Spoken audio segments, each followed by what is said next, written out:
Hi, I'm Neil with Revit Auto, and today I'm going to show you how to replace the engine air filter on a 2008 Audi A4. The first step is to remove the intake boot. Next, remove the two Phillips screws that hold the airbox together.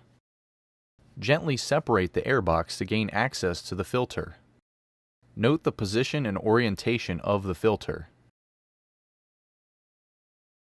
After removing the old air filter, it isn't a bad idea to use a vacuum or compressed air to remove leaves and other debris from the airbox.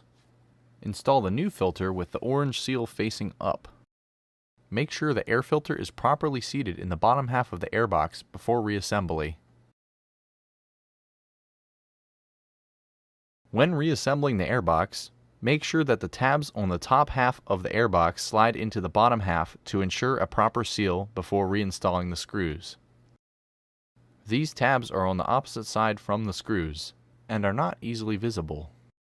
Be gentle with these screws as they thread directly into the plastic. If the tabs did not seat, it will be apparent when you shake the airbox, as the two halves will probably come apart towards the bottom. Finally, go ahead and reinstall the intake boot. In this particular instance, I had difficulty keeping the intake boot attached on both ends.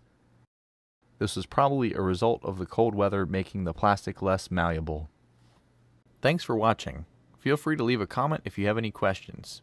Like, comment, and subscribe for more videos, and as always, happy motoring!